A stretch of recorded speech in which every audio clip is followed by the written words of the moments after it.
212.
Good morning, kids. How are you? It is Friday, the end of another week. We've all survived. If you're watching this stream, that means, number one, you're not in jail. Number two, you're not at work. Maybe you are. And number three, you lived to fight another day. So congratulations on making it through the night. A bunch of people didn't wake up today. And that makes us lucky. And it makes this Friday a beautiful day to be alive. Coffee cheers to you guys to wake up. We are in the afterglow of yesterday's stream. If you were here yesterday, if you missed it, I saw someone said they missed yesterday. We had the best stream ever yesterday. It was the longest, one of the longest streams we've ever done. And during the stream, at the very end, we finally cracked and beat the record of concurrent viewers. It was so fun. And everyone was like, I was yelling and screaming. I need to watch that replay. You know, I'm pumping my arms in the air. Everybody in the chat was posting like flames and coffee mugs and thumbs up and diamonds. Like, it was really fun. And it just goes to show, man, the power of celebrating small wins. You know, a lot of people would quit YouTube if they had as few viewers as I do. What's up, Liz? From work, coffee cheers. Yeah, that's beautiful if you can watch YouTube at work. That's a good job. Dale says, what's up, Malan? I'm wearing my It Will Be Okay shirt today. Badass. Those are on Amazon, if you guys can find them. malandarras.com/shirt. I told the whole story yesterday. Yesterday was just a great vibe. It was a great experience from my end. I hope you guys had fun. And it was the epitome of what this is. It's this weird, you know, we live in the future. It's this weird like future connection type where people from around the world can hang out. And I know how you feel from your point of view. I mean, I don't know exactly, but I know when I watch other people stream and I watch podcasts, you know, for a long time, I remember accidentally saying to people many times, my friend Joe Rogan said that, da-da-da, and then I was like, wait a minute, I don't know Joe Rogan. But after watching, you know what, 500 episodes of his in a row, you kind of feel like you're becoming friends. You feel like you know each other. And so I know what it feels like on both sides of the camera. It's great. It's a cool little thing. After the stream yesterday, I had a great day. Spent a lot of time outside Los Angeles. The sun was out. So I was out there working on my tan a little bit. And then a friend of mine came over yesterday around 4 o'clock and we hung out till about 8:30, which is the last time I saw anybody was he and his wife came over for a patio party a month or two ago. So it sounds like, you know, it feels like we're slowly returning to the old normal. Screw the everybody's saying the new normal. That's not how it is. We're gonna get back to the old normal, where you can hang out and live your life and all that stuff. We had a great time. We just talked for 4.5 hours, laughed. He got to meet all the squirrels and birds. They stopped by. Usually about 30, 40 doves stopped by to eat in the evenings, but only about 10 of them showed up because we were out there. And the squirrels came down and ate, so he got to see me hand feed them and stuff, even though I do drop the peanuts now because one of them scratched the hell out of me. And I got real worried about rabies and infections and losing my hand. I like my hands. I'd like to keep them. Let's see what you guys are up to. It's Friday, March 19th, 8:06 in the morning, and Kim is the first commenter, as always, with a coffee cup, a peace sign, and a slice of pizza, which is the new inside joke. If you missed yesterday, we were talking about how in affiliate marketing, everybody tries to set their goal. I'm going to make $2 million a year. I'm going to be the baddest ass, whatever. They all fail. And the people who set small goals usually do the best. And someone in the chat, I can't remember exactly who said it first, might have been Kim, said, I'm just trying to make enough money to buy one pizza a week. That's my affiliate marketing goal. And we started laughing about pizza goals and pizza marketing. And then that turned into squirrel marketing. We were laughing about that. And this morning I checked my email, and Pants, if Pants is not here yet, he might show up. You guys got to give it up for Pants. He sent me his username is These Are Pants, I think. And he sent me two images, two graphics that he designed for the morning. It was called Squirrel Marketing. And it had a guy like dialing in some controls, and it said morning coffee, family, and all this kind of stuff. He designed a whole graphic.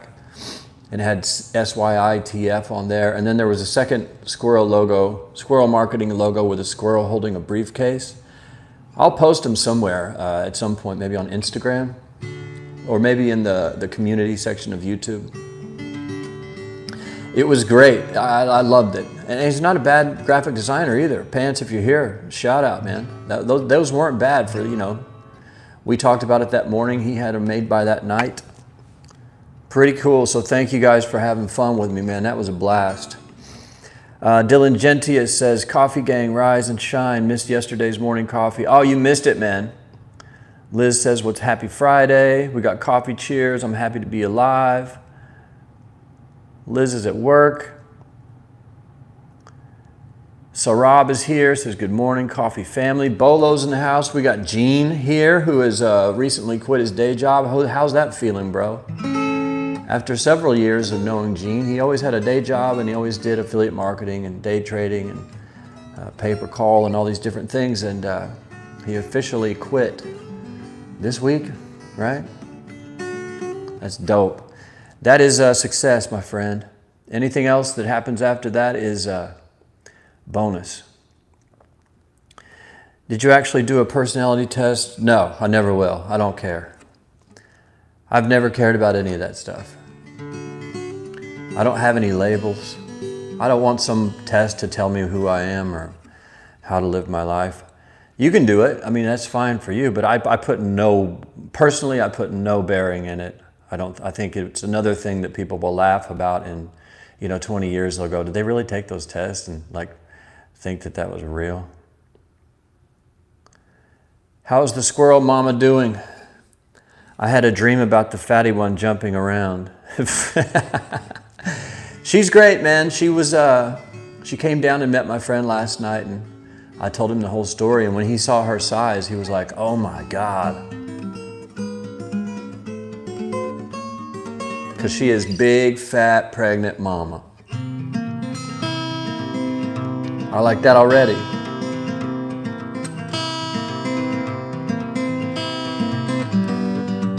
That's not so good. That's actually not bad. Let's try A minor.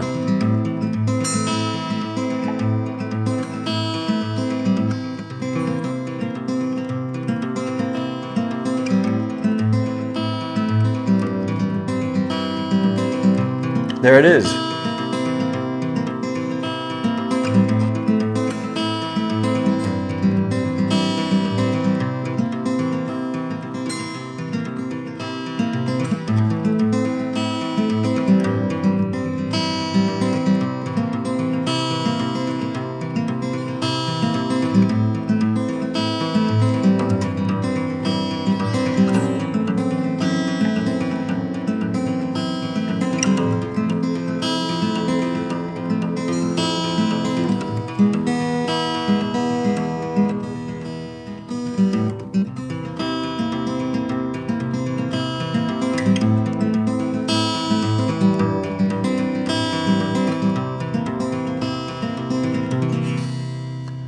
like that a lot.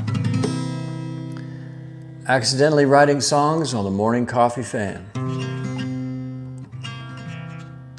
Sacred Beats with the coffee mug. What's happening, man?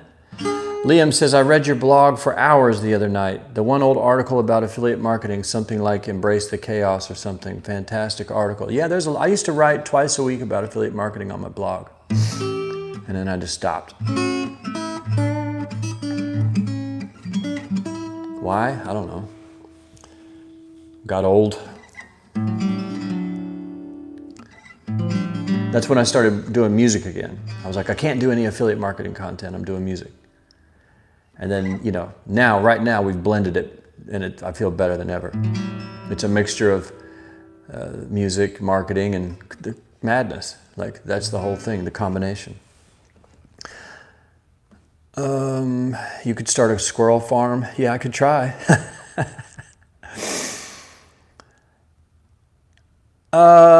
Rufus Wilson, what's happening? Says, good morning, Malan. That's a name I think I've seen before, but we don't see often, so good to have you here. Mickey Solo's here, Sacred Beats, Sarab. Says, every article on Malan's blog is a gold mine. I hope so. Some of it's just goofy stuff about my life. And some are, you know, affiliate marketing tips and tricks and stuff. There's stuff about intermittent fasting. I mean, I just went all over the place.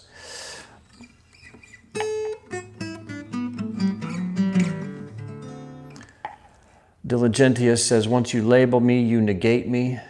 Yeah, it's pretty true. I don't believe in labels at all. Like, it's one of the funny things about Twitter bios and Facebook bios. People try to like sum up their life. Like, I am extremely passionate about oranges and I'm an investor in walnuts. I use the pronouns they, thee, him, they. I don't believe in God. I believe in a being. And that it's like, what's with all the labels, man? How about, what's your name? Steve? Nice to meet you. You know, we've buried ourselves in labels. And there's no label for us. You can't put a label on a human being. But that's what they do when you're born. I mean, they apply a label and literally a number. You get a factory stamped number.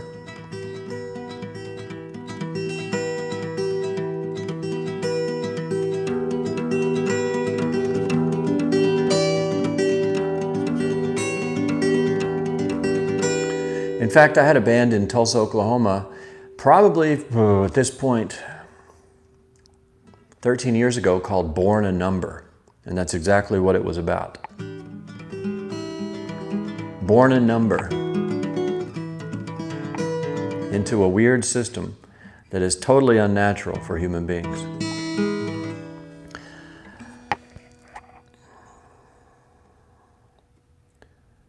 Mickey Solo says, a Beatles vibe. Hey, anytime anybody compares your music to anything related to the Beatles, I take that as a compliment.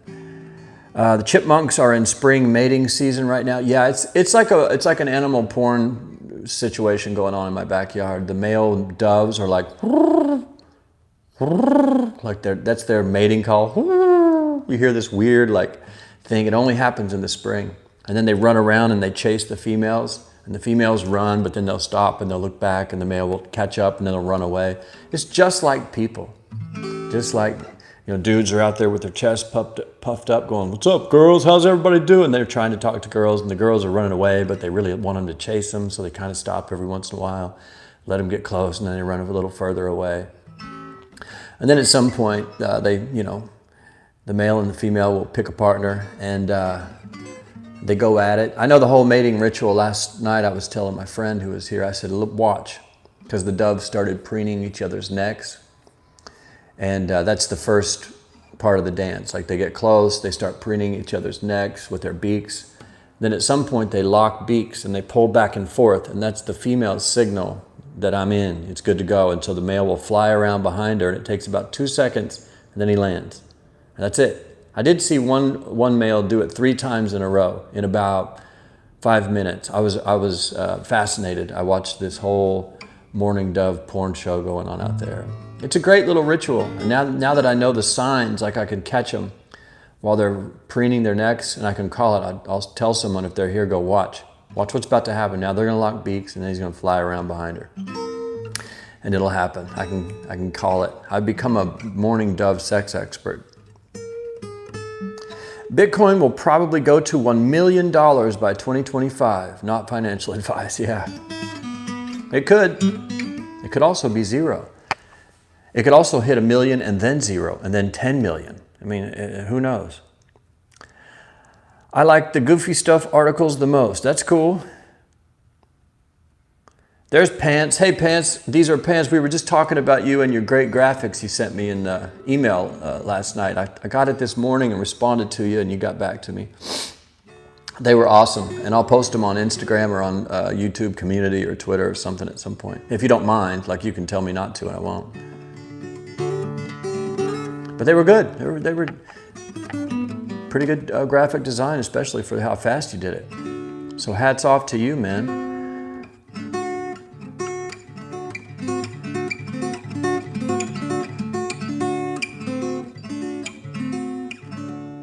Hey Malan, I'm definitely looking into joining Mad Society. Are there any coupon codes for first-time members? Not really, but if you email me, I can hook you up if you want to join. I'll send you a coupon code. I'm not into affiliate marketing. I just enjoy listening to your stream of consciousness. Good. If everybody here were affiliate marketers, it gets boring real fast. Because at some point, what I've noticed is people in the affiliate marketing thing, if they have someone on the line or in person or on YouTube that they can ask questions to, they'll start off by asking pretty good questions, and then it just turns into like, they're just asking questions because they've got someone in front of them, and they're just saying, the questions become ridiculous. Like, what do you think would happen if you were to take an ad and flip it around backwards and then run it backwards? Flip the image back. It's like, man, try it, test it, find out. So I am very thankful, Billy Bell, to have a few people here that aren't into affiliate marketing, because that keeps me sane. And that's the whole point. The whole wrapper of my YouTube channel and blog and online whatever, the tagline I've been using is music and marketing and madness. The problem with the marketing thing is it's such a hungry topic because people are like just struggling and dying to learn how to make some money. So it becomes this, there's like an overwhelming audience of people who want that content specifically every day. And you can build a big business around it, but then you become, you know, a guru type person, and that's just not who I want to ever be. I dipped my toes in. The potential is huge. The money you can make is enormous and immense, but at this point in my life, it just doesn't appeal to me at all. It's like Tony Robbins. He did a new Netflix special called I Am Not Your Guru. And he talked about how, you know, well, for him, he was talking about how he does way more, it's way more in depth. It's not just some guy going, think positive, you know, you can do it. But I feel the same way. I am not your guru. I'm just a guy. I'm just a dude. Like one stroke of different luck and I would be sweeping floors at a gas station right now. And that's the truth. Monster cheers from Stefan Paul. That's a fancy name, brother. I thought you were our friend Stefan from Sweden, and I don't think that's him. Stoyan, I like that name, Stoyan. August is here. These are pants. He's posting squirrels, targets, coffee cups. Bitcoin's got a 21 million cap. All right.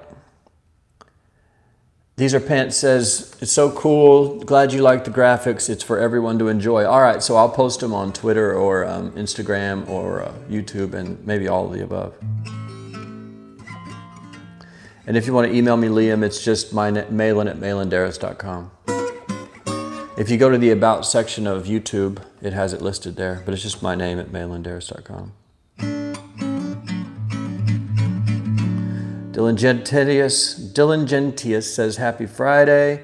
Happy Friday back to you. Dylan Gentius says, I never mix personal life with financial situations. Yeah, that's probably a good idea. What did Michael Scott say on The Office? He said, when he started the Michael Scott Paper Company, he started it. He quit Dunder Mifflin, or they fired him or whatever. He started his own paper company, and he hired some of the staff there who he considered his best friends. And it was having trouble, and he said, you know, they always say don't hire your friends. You don't want to work with your friends because it'll ruin the relationship. So what did I do? I hired my best friends. I forget how he said it, but of course it's a Michael Scott-ism. It was funny as hell. And he goes, I hired my best friends. Look what I got.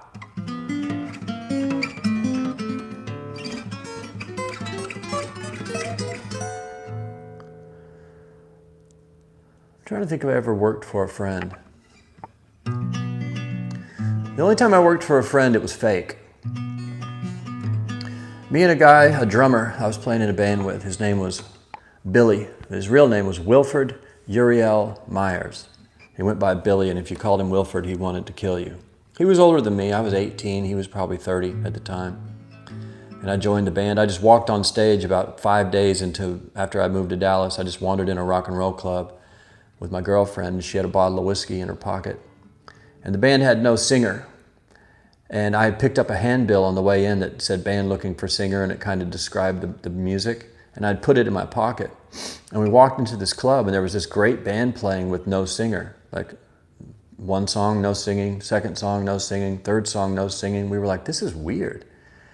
And one of us said, do you think it could be the band that you picked up the flyer for on the way in? And I said, no way, that'd be too weird. But then they played another song with no singer, and we were pretty drunk. She said, you should go sing with them. Just go up there. I was like, I should, huh? I can't do that. She was like, just go up there.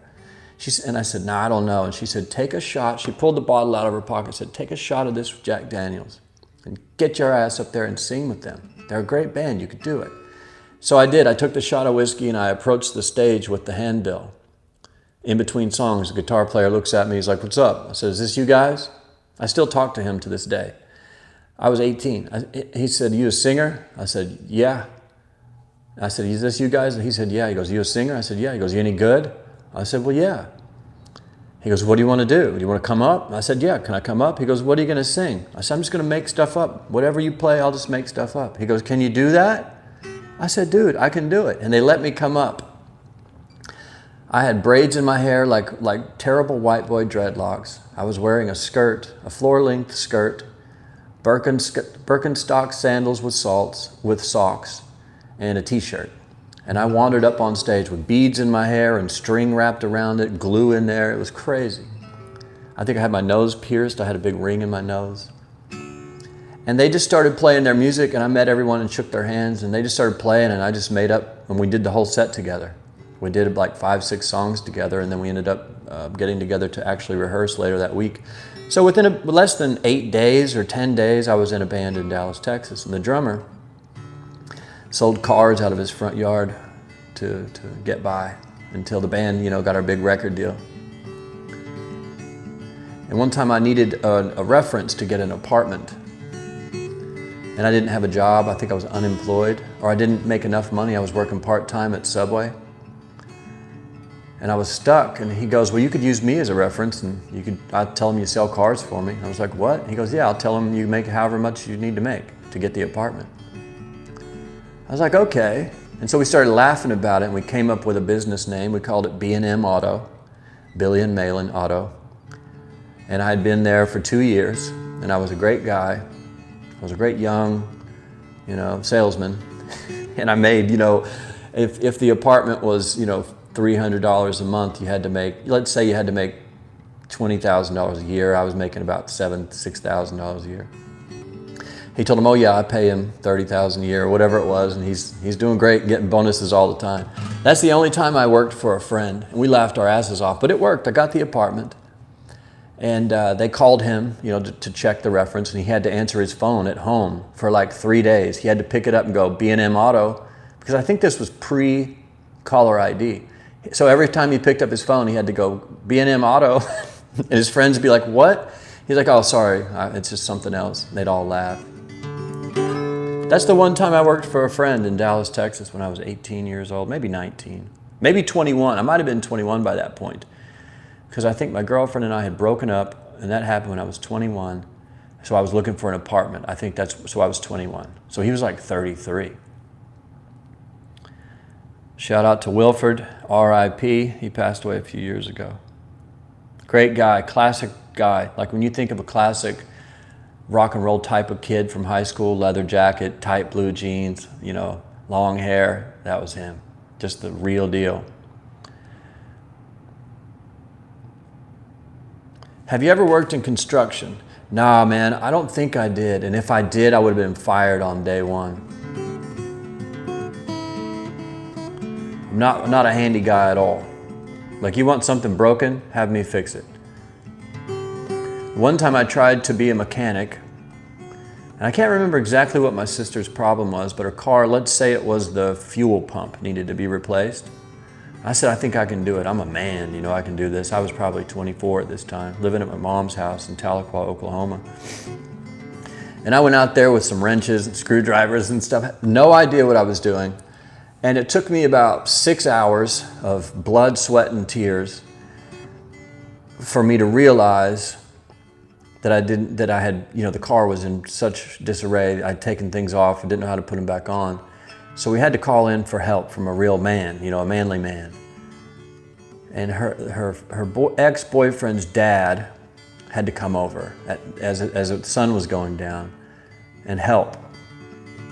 And the first thing he noticed was that I think I was doing the fuel pump. He noticed that I had taken the water pump off for some reason. I thought the water pump was the fuel pump. I'd taken it off and was trying to put the fuel pump back where the water pump was, and it obviously wouldn't fit. Wasn't working. So thank God it didn't work, or she would have had 2 fuel pumps and the car probably would have exploded. But he was able to fix it all in about 45 minutes, and we paid him a little bit of money and thanked him for his time, and he left. So you want something broken? Have me fix it.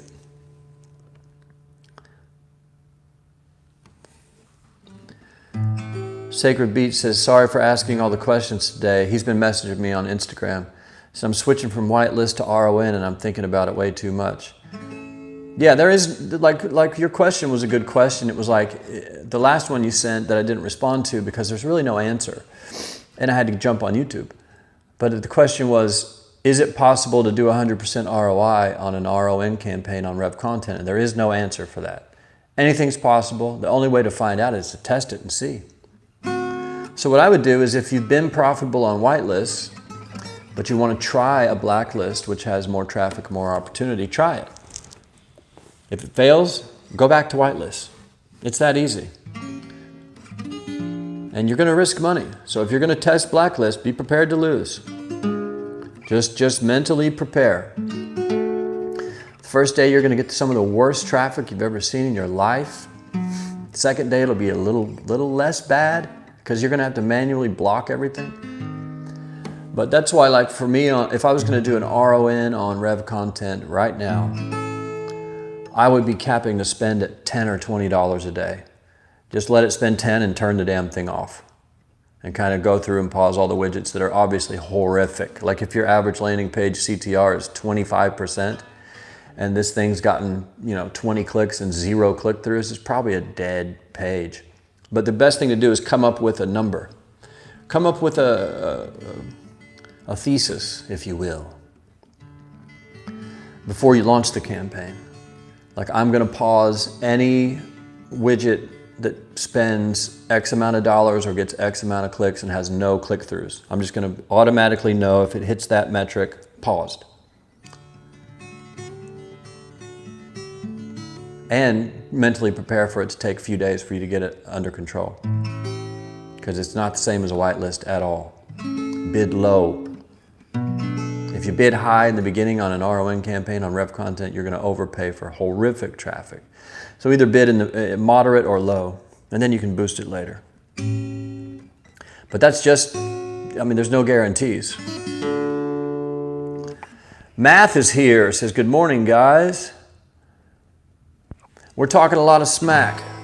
Let me push the button on a few of my things I need to check real quick for myself. Anything? There we go. Profitable, 40% on my main campaign since we started. Not a lot of volume, but it's looking good. It's green. Boy, when those numbers turn green.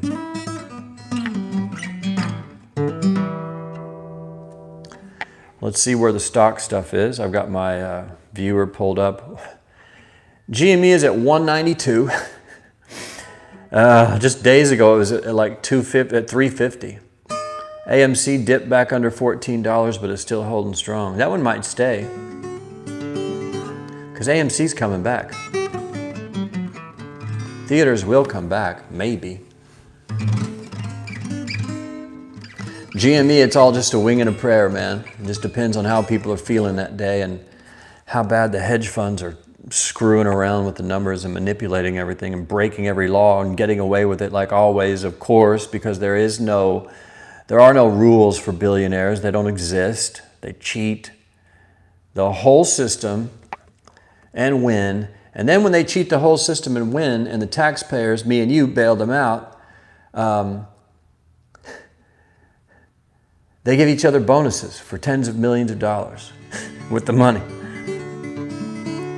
That was, you know, a lot of people see Obama in like a golden light, like he just did everything right. That was one of those things you look at, I kind of squint my eyes when I think about it, like he really paid the hedge funds and the banks trillions of dollars of our money, and they paid themselves hundreds of millions in bonuses. I don't know, man. Seems to me like if you gamble on the stock market and you lose, you lose. And just because you're a big bank and a big hedge fund. But again, what would the economic consequences be of all hedge funds and Wall Street being bankrupted? What happens? Do you fix that broken system, prop them up again with trillions of dollars so that they can just break it again, which they're doing now with shorting? Or do you say, well, that thing wasn't sustainable. Sorry, guys. You're all broke, and that's just gone now.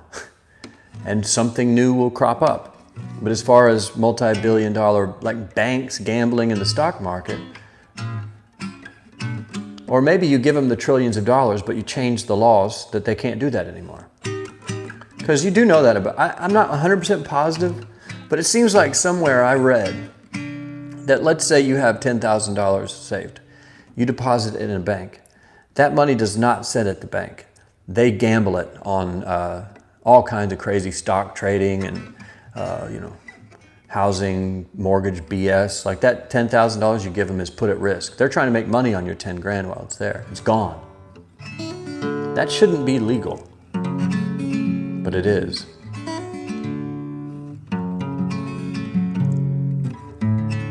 That's kind of a cool chord.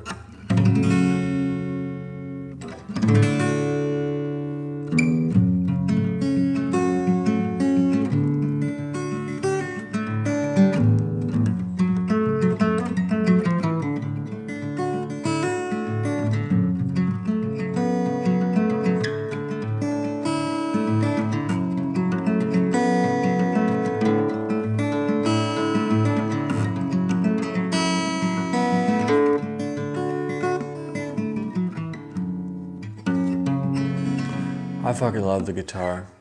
I love you guys. We're 30 minutes in. If you haven't yet, you know the drill. Like the video. Why do I have to always say that? Come on, guys. Let's get it up there. Like, comment, subscribe. What's the YouTube? Check out my links in description. I learned from Chris Jones a long time ago. You guys ever watch a weightlifting, bodybuilding type of YouTube content? There's a guy named Chris Jones who's been around forever. Used to be in a thing called a combo team called Physiques of Greatness with this other dude, Vince.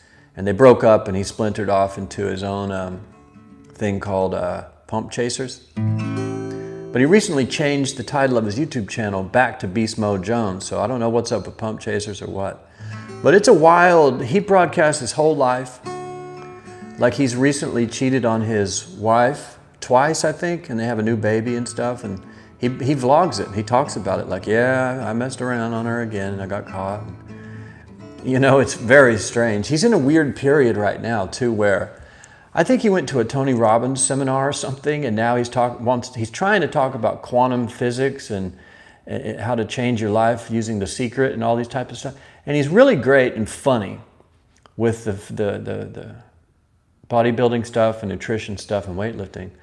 But now that he's being like a motivational guru type thing, It's hard to watch. I still love the guy though. Great smile, great laugh, complex life like all of us. But he said that in the very beginning of his YouTube experience, he was making videos and they weren't getting any views, no likes, no subscribes, no comments. And then he came up with a little tagline at the end. He just said it once on accident. At the end of his video, he looked at the camera and he said, "Don't forget to like my shit, comment, subscribe, and holler at your boy," or whatever. And that was the end. And he said on that video, it got tons of comments and likes and subscribes. And he realized like, oh, I have to tell them. I have to, say, like the video, comment, drop a comment and subscribe, or they won't know. They might not think about it. But so now in every video, and this is 10 years later or so, something like that, at the end of every video, he looks at the camera and he goes, "Don't forget to like my shit, comment, subscribe, and I'll holla at you later." Whatever his end tagline is. And so maybe we'll just steal that. Don't forget to like my, how do we change that? Somebody come up with an idea on how we can steal that. Don't forget to like my shit, comment, subscribe, holla back at your boy, something like that. I remember hearing that a long, long time ago. He's a big success story, man. When he started, he was on like a government assistant type stuff, and his partner Vince was as well. He was on food stamps. And Vince was very shy and couldn't do an on-camera YouTube channel, but he was a tech guy and he was looking for a face, someone with a personality. He said Chris Jones was just this charismatic guy from the gym, and he approached him and said, "Hey, do you want to start a YouTube channel with me? I'll do the tech, you just talk." And they had very small goals, thought maybe it would help him get personal training clients. That's what he thought. He was a personal trainer and a security guard. I think he was working 2 jobs. And it took off and blew up. And they broke up, the money came in and a division was caused between them due to lack of work ethic possibly by one of them. But he's become, I would assume, a millionaire. And the other guy was doing really well. They said at one point they were making $30,000 or $40,000 a month apiece from Physiques of Greatness. And when they split up, Vince tried to start his own channel, but he doesn't have a personality. So his failed completely. And Chris's channel just went to the moon, and he keeps all the money now. So Vince went back to video editing, and he's trying to sell real estate on Instagram for a little while. It was very strange. That was a fun saga to pay attention to if you guys were around and know anything about Physiques of Greatness. That was a crazy drama when they broke up. All right, let's check the chat. This is one of my favorite parts. You guys let me ramble whenever I want to ramble. And I get to do that. And then I check the chat, and then you guys drive the other half of the conversation.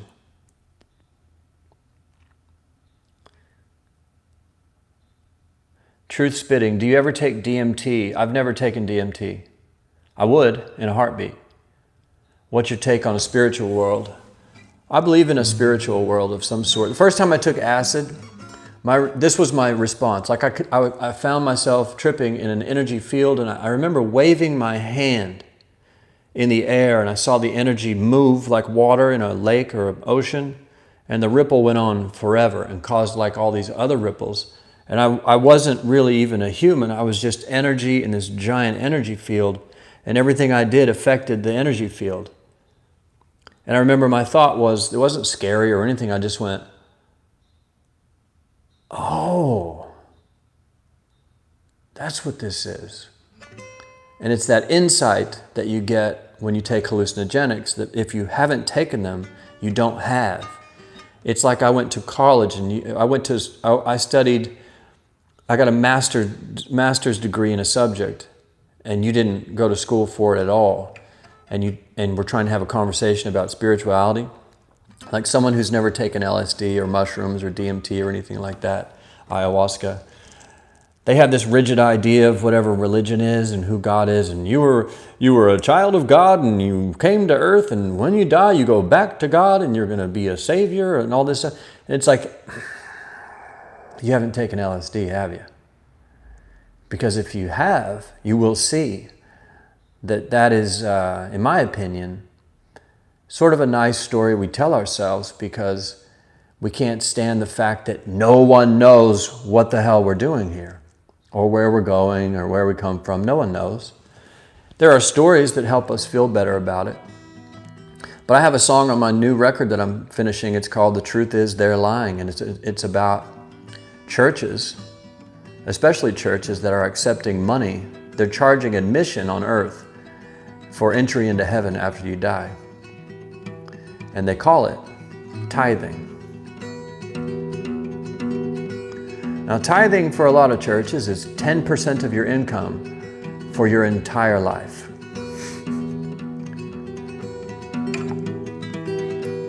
And this is why organized churches have billions of dollars in their bank accounts. Maybe possibly trillions.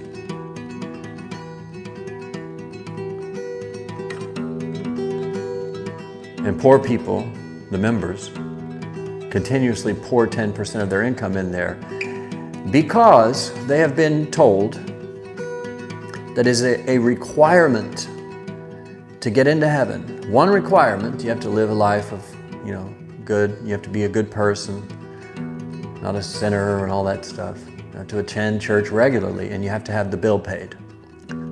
So imagine you're about to die.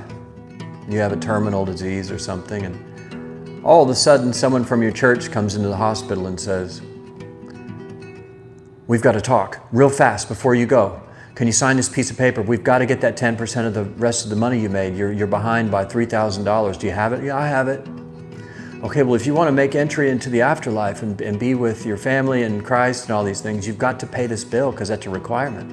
And imagine how sad it is for someone to write the check and go and say thank you and then pass away.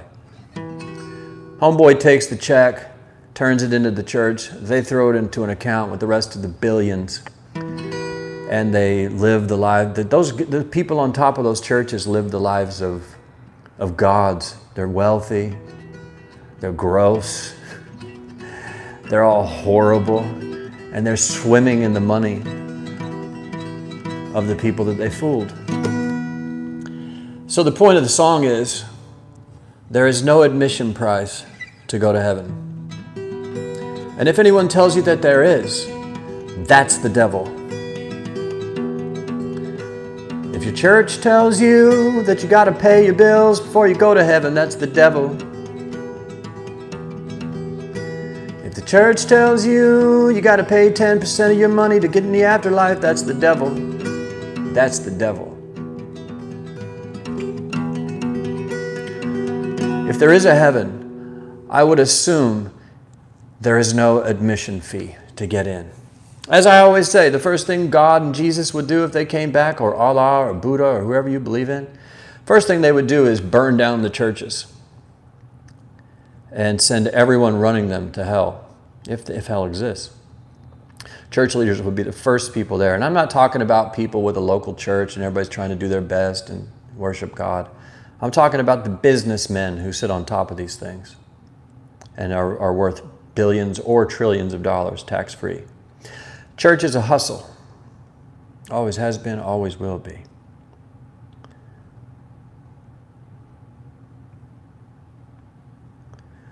Gene's talking about pension funds. Maybe that was related to the stock market. I don't remember. Pensions are screwed. Yeah, if the stock market goes flat, pensions are screwed. Yeah, I don't know enough to be, I shouldn't even be talking about it. I just know when I see the uber wealthy get bailed out on my dime and then they give each other bonuses, it pisses me off. You can feel it without LSD. Lucid dreams give a similar effect. No, they don't. That's a mistake. Have you ever taken LSD, August? Because when people, I'm not saying you, this is just a thought, but a lot of people who haven't ever done the hallucinogenic drugs will try to tell you that you can get the same thing through meditating or running or something. Not even close. It's not even close. I feel God in my heart, but I don't trust organized religion. That's my exact thought. I have had an experience with the power of the universe, whatever that is. I wrote a blog post about it years ago called "The Day God Came Into My Bedroom."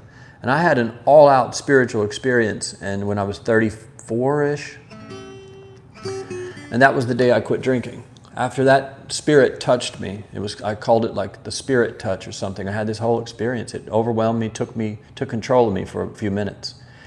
And after that spirit touch, I was done drinking. It just went away.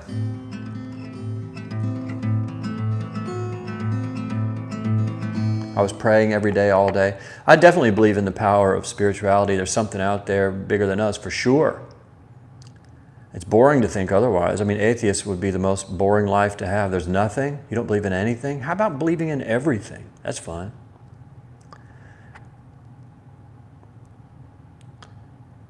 Mike, what's up, Mike? Bushell says, tax the churches. Yeah, that should be step one. Tax them, for sure. Tammy says, hello, August. Jean says, LSD for dinner tonight. That's cool. Mushrooms, I have some mushrooms. I'll cheers you to that. Kim says, the Vatican is in financial problems because of COVID, and now they're under investigation for dubious investments. That'd be great. They need to be investigated. The other day, the Vatican came out and said they couldn't approve gay marriage, and it's like, does anyone listen to these people anymore?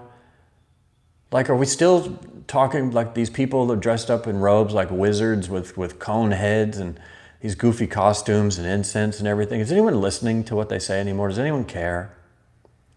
I mean, it's a gigantic multi-trillion-dollar business that's tax-free, gigantic pedophile network for the last, hundreds of years, and they just covered it up and gotten away with it forever. But they can't approve gay marriage. It's like, does anyone care what the Vatican says anymore? If you do, I understand, but you shouldn't. Those are regular people, regular men, dressed as wizards, proclaiming commandments to their fellow regular people. Once you see that the Pope is just a regular guy dressed as a wizard, he has no magical powers. No church leaders have a magical power or any insight from personal experiences with God. It's all goofball shit. I mean, I don't know. That's just my thought. But once you see the Pope as just a regular dude dressed up as a wizard, you can't unsee it. I'd love to grow into a tree after death. That'd be great. What's your take on Robert Monroe? Never heard the name. He says we live in astral reality and come there to experience hard, cold physical life, to rest from infinite and no limits. Well, what I would say about Robert Monroe is he doesn't have any clue, what's going on. That's his guess. That's a lot of people's guess. And if you believe him, maybe you think he's like some third eye seeker. He has a connection. No one knows. He's guessing. Don't know what OOB is either. But I'm open to the idea. But he doesn't know. No one does. It's like going to a psychic.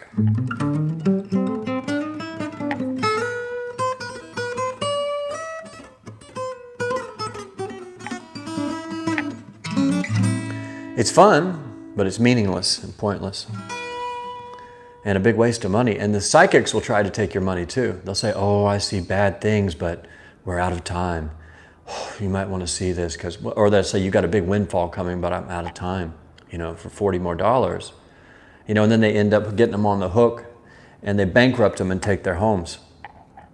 That's happened. Let's get juicy. Thoughts on reincarnation as a model. I believe in reincarnation. I think about that one a lot. I mean, obviously I don't know. No one knows. It's just a theory, a thought. But I have certain people in my life who, from the time I met them, I felt like I knew them my whole life. And we're still friends to this day, 30 years later. And the connection's still that strong, the comfortableness, the feeling of like we've known it, we're just totally comfortable forever from day one. In my head, that could be, in the way that I think about it, is we probably knew each other in a different life, if reincarnation is real. And in that way of thinking, I have a few certain people I'm thinking of right now who I would guess, like part of, if you're going to go down that train of thought, I bet I'll meet him again in the next lifetime. And this has probably been going on for millions of years, or thousands of years, or whatever. Just in different incarnations, you know. Maybe we were dogs, and we lived in the same house one time. Maybe we were king and queen of an entire country. Maybe we were the parents of a child with disabilities, and we had a really hard life. Maybe one other time we were in a school class together. But I think that's a really cool thought idea, that the people that you really know, that you're really connected with, you've always known them from other lives, and if you die and come back to life, you'll find them again. And they may be the owner of you, and you might be a cat. But you'll be together. And then in the next one, you may be married, you know.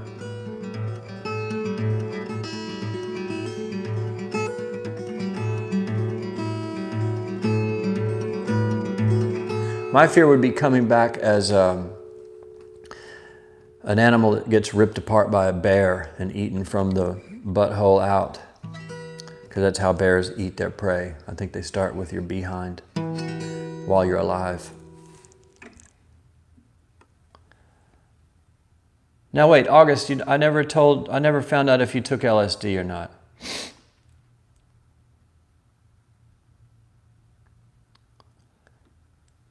You guys are doing great in the comments. Everybody's talking about returning in another life and growing and being a tree next time. I just like the free thinking, like the free thought of it. Are we saying that people are going to come back as trees? No. We're just thinking.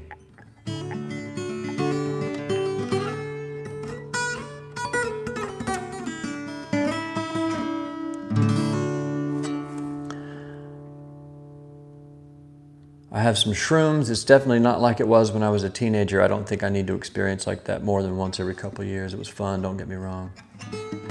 Yeah. I mean, I used to take LSD and mushrooms all the time, like every week. Like we were just doing them multiple days a week. We just always had it. And it was tripping balls, you know, to where you're out of control. I don't like that much anymore. I did do that recently. Some old friends of mine came and we took way too many mushrooms and they were way too powerful. And we were just incapacitated for about 4 hours. Loss of language skills, loss of ability to stand, it was just way overwhelming. And I wouldn't want to do that again for a long time. But a little bit is so fun. Like sometimes if I'm bored, I'll just break a piece of a stem off, pop it in my mouth. You know, an hour later, I'll be feeling fantastic. And I'll go, what's going on with me? And I go, oh yeah, I took that little stem. It was just enough to kind of make you feel a little bit.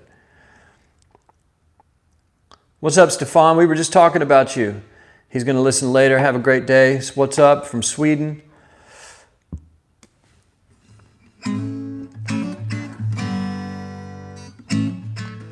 Oh, this is interesting. August says, I do like the idea of reincarnation. I'm into Alan Watts. Yeah, I like Alan Watts as a thinker as well. He says when we die, we go to sleep like before we were born. That could be what it is. I mean, you have to remember that is a possibility. That when you die, there's nothing. It's just there's no energy. You don't exist anymore at all. I'm totally open to that idea too. But I'm also open to the idea of coming back as a tree, or the idea that you come back and find your friends again, maybe even in the same family or whatever. But you have to remember that's a possibility. That when you die, that great reward in the sky that you were promised might not come.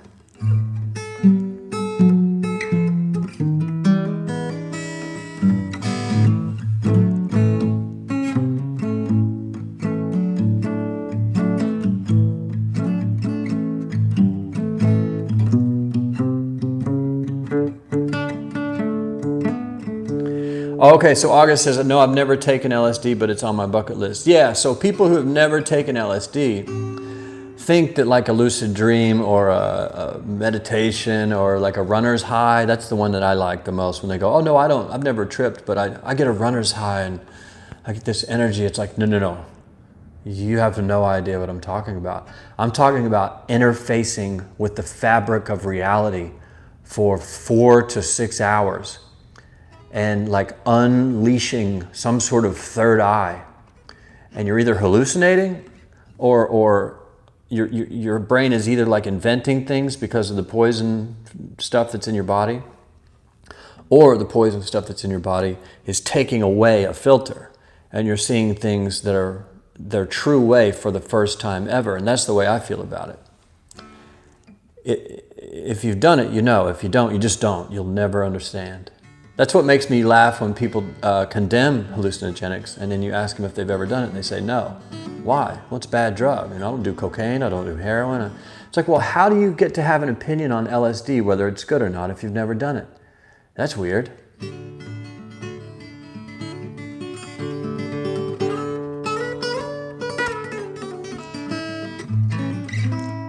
And most of the lawmakers have never done LSD, and that's why it's illegal. Because they are fools.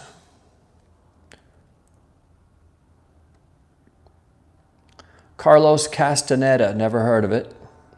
Tammy's asking. Dylan Gentia says, why such a small timeline and why can't I be a dinosaur?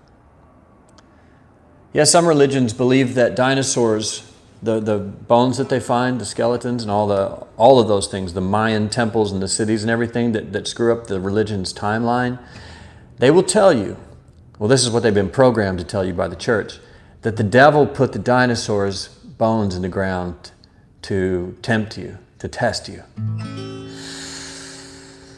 Oh, man.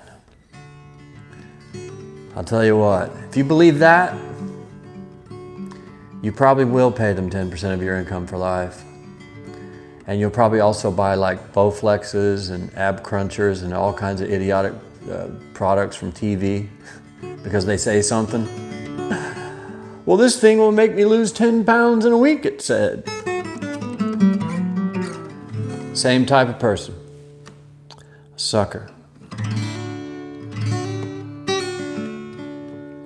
Sarab is coming in with some Hindu religion facts. I like this. That's something I need to get more into. I like Hindu religion a lot. I like Buddhism probably more than anything. I don't know if that's a Hindu religion. I might be wrong. You can correct me. I don't know.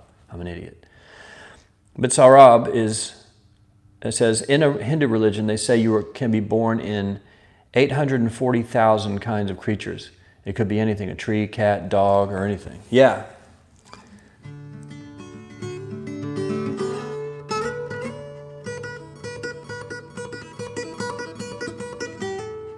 Tammy says, yeah, when I was on LSD, I was seeing kaleidoscope when I closed my eyes. Yeah, so you were on a good light trip.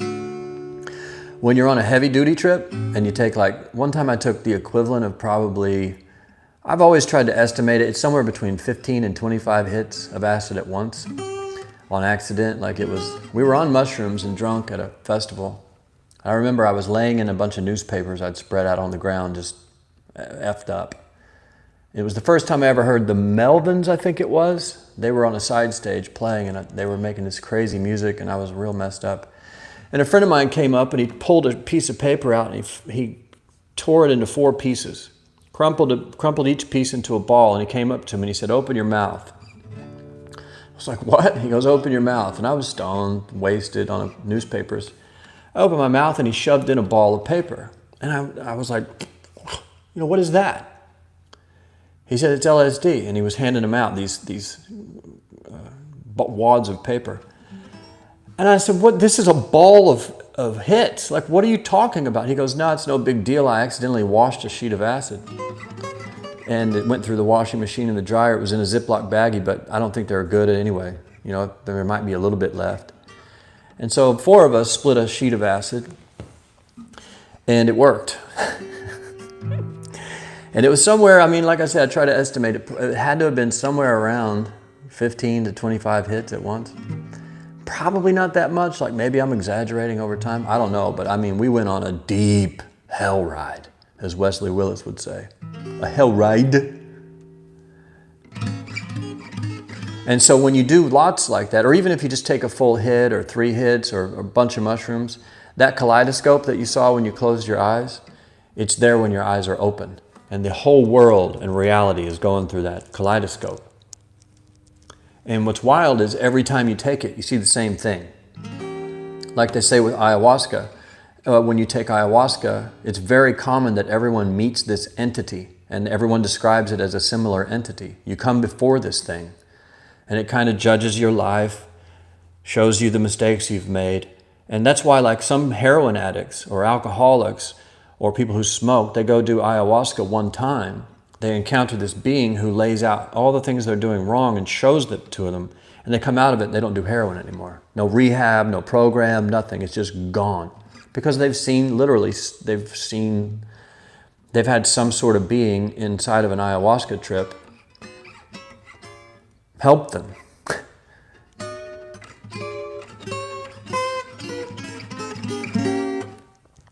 But if you've never done hallucinogenics, it's like you can separate the world as people who've done them and people who haven't.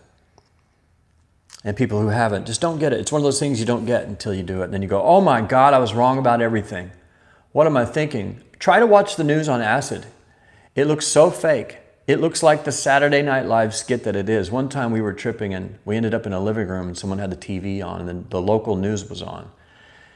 And you could just see through it. It makes you can see through things. Like you could see the newscaster and the makeup caked on her face. And you could see her eyes moving as she reads someone else's words, written by some billionaire with a politically biased agenda. She was just reading his words and it was all fake and false and terrible and all the news was scary and it was about crime and murders in the local area. And you could just see that it was a Saturday Night Live skit. You go, again, you look at it and you go, oh, news is fake. Okay, check mark, I got that. Makes you a little smarter than everyone else, to be honest. You just have another level of insight.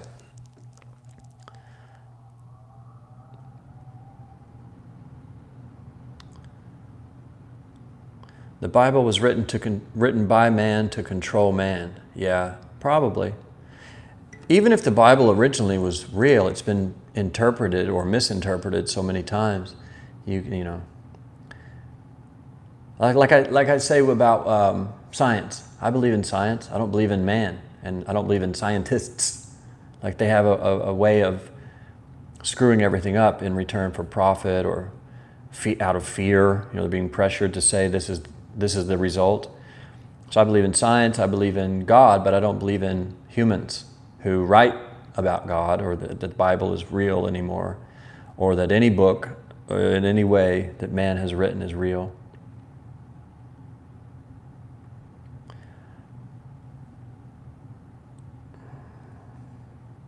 August, this is a good one. Reminds me of a story. So I hate it when churches say every struggle you face is to test your faith. That's one of the most annoying things ever. When I was like 11, I quit the Mormon church when I was about 12. That's how old I was when I figured out that it was a big scam, in my opinion. And one of the reasons was, as a little boy, I had asked my Sunday school teacher, he opened up the class for questions. I'll give you any answer to any question you want. I thought that was great because I had a question. And people ask questions like, what was Jesus' favorite color? Or what kind of food did he like to eat? And my question was very simple, and I couldn't figure it out. And I was like, wow, this adult's going to answer my question. This is why I quit, because I figured it out when I was, less than a teenager. If you're still believing in it, I want to think a little bit, because I figured it out at 11 years old. I said, if God created everything, where did God come from? He goes, what do you mean? I said, well, if God created everything, as you're telling us, and I wasn't challenging him, I was really a curious kid, like, okay, so if God created everything, my question is, who created God? He goes, well, what do you mean? I said, well, for let's say God created the universe, right? Well, who created the room or the space into which God first came to be? And I thought he was going to say, well, no, see, that was a guy named Jimmy John, and he was previous, and he had cast a spell on a witch, or whatever, and give me an explanation. But he looked really puzzled at this question from a 10-year-old person or so.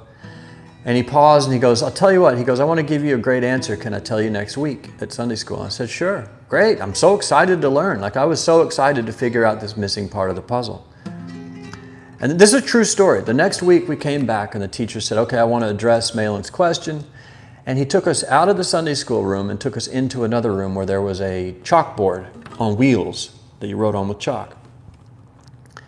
And I was so excited to learn this missing piece of the puzzle that would make it all make sense. And he said, he stood in front of the chalkboard. He said, the question is, if God made everything, what made God, or who created the space for him to first exist in, right? Pretty key part of the puzzle. The Genesis, the beginning of it all. There has to be a beginning, right? I don't know. That was my thought at 10 years old. He said, okay, so that's the question. And he stood in front of the chalkboard and he said, now everyone in the class, do you believe that I am here? And we all said, yeah, we can see you. And he said, okay, you believe I'm here because you can see me. And then he walked behind the chalkboard, and we could no longer see him, and he yelled from behind the chalkboard. He said, do you believe that I'm here? And we said, yeah, I mean, we saw you walk around. He goes, no, you can't see me, but do you believe that I'm behind this chalkboard? And we go, well, yeah. He goes, and there's your answer. And I was like, what are you talking about, dude?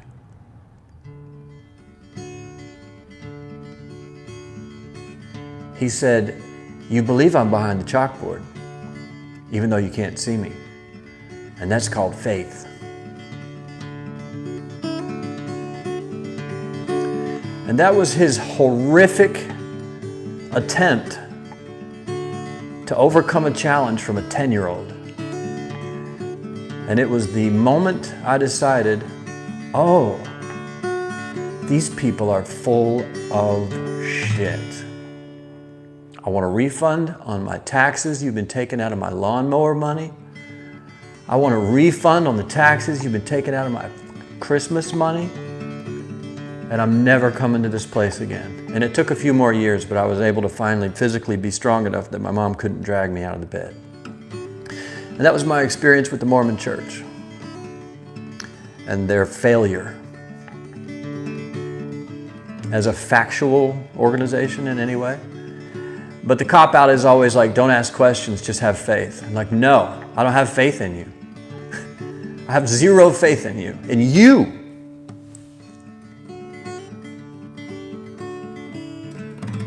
And that was my story.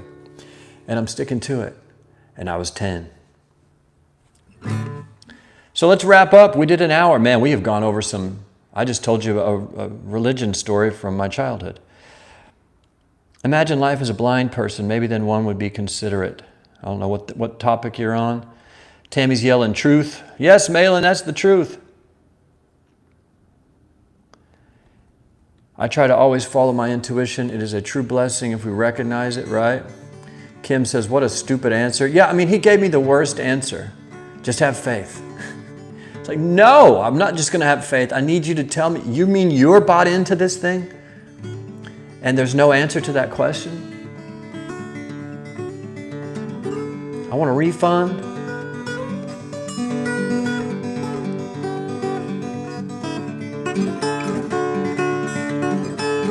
But as a disclaimer, if you are a Mormon, you can do whatever you want. If you're a Scientologist, feel free. If you're a Catholic, feel free. I never try to talk someone out of their religion. But I also will never let them try to talk me into their religion, especially if they can't answer a simple question without something like, well, you gotta have faith if you wanna join my church, because not everybody's got a body like you, because you gotta have faith, whatever that song was. So this is a very strange episode. Exclusive says you're a great storyteller. Thank you. I love being able to tell a story with a guitar, because at its root, that's what songs are, the stories. You know, you go, well, this morning I got up and I made myself a cup of coffee and the sun was rising in the sky. You know, that's it. The squirrels needed to be fed and the trees were very green and a bird stopped by to say hi. When I was a kid, I went to church and they didn't have any answers, so I asked for a refund of my taxes they'd taken out of my Christmas money. You know, it's just storytelling. Weed is love. It makes me feel so good. I'm with you. Weed is love and booze is the devil. And how corrupt our system is the devil was legal and love was illegal for so long. When I was in church, okay, here's Tammy's story. When I was at church at 13, our Sunday school teacher was fired because there was too much laughter coming from the room. That's when I was done. Chris says it's the Matrix. Follow the herd or go rogue. Billy Bell says, you kind of remind me of Leonard Cohen. I love Leonard. My mom listened to Leonard Cohen when I was a teenager in the car, and I hated it. Like, what is this big, deep-voiced old guy? But then as an adult, I went back in time and went back through all those artists, and he's one of the ones that just blew my mind. And very smart, too. He was a poet, a published poet. He had been in a band in high school, but then he became a poet, and he was doing okay, but he wasn't like reaching the masses. And he said that he just thought about it, and he thought, well, maybe the kids now aren't reading poetry in books. Like, they're not reading books as much as they used to. Music's the new technology. So he thought, I wonder if I combine my poetry with music, you know, like folk music that the kids are listening to, maybe that'll get people to read my poetry and hear my poetry. So he started making music, and that's how he started. He put his poetry to music, and it worked. And he already knew how to play the classical guitar. All that weird finger-picking stuff that he does, he was doing that in high school. And he just combined his high school music talent with his amazing poetry, and there it was. I took my mom on a surprise concert one time to see Judy Collins. This might have been 8, 9 years ago. It's one of her favorite singers, and Judy Collins told the story of when her record label called and said, we have this young poet, thinks he might want to be a musician, but he's an amazing writer, so maybe you guys could co-write a song or something. She said this young kid came over, tall, she knocked on the door, she answered the door, and there was this young Leonard Cohen. He's like, hey, what's up? And she was told he couldn't sing, but he could write. And she said that she read his poetry and had her mind blown, and she said, you might be able to sing, like, do you have any melodies or anything? And he grabbed the guitar and played a little something and did a song for her, and she was like, oh, holy hell, bro, you're a singer. You know, I don't know what you're thinking that you can't sing. This is a thing. And she helped convince him to start doing it. That's what I heard anyway. India is making crypto illegal. Yeah, I guess it was India where I heard it's illegal. Like, they're giving you a certain time period to sell it all or get rid of it all. And if you own it, it's illegal. It's illegal in Italy. That's so funny. All right, well, let's get out of here, guys. Thanks for tuning in. We didn't break any records today. I wasn't even paying attention. If you're here, like the video. Let me know what's up with you. Don't forget to like my shit. Comment, subscribe. Holler back at your boy. It's the end of the week. Thanks. Yesterday was, if you haven't seen the replay from yesterday, do me a favor, go back to the replay from yesterday and watch it if you've got an hour to spare. If you don't, watch the end of it where we break the record. It's so funny and organic. And I was singing a song about squirrels when it broke the record. Great time. So thanks to everybody for tuning in and giving me a fun hour every day. I hope I'm giving you something to do that's fun or entertaining, possibly educational a little bit. I'm no genius. I'm just another fellow space traveler out here on a big rock trying to figure it out.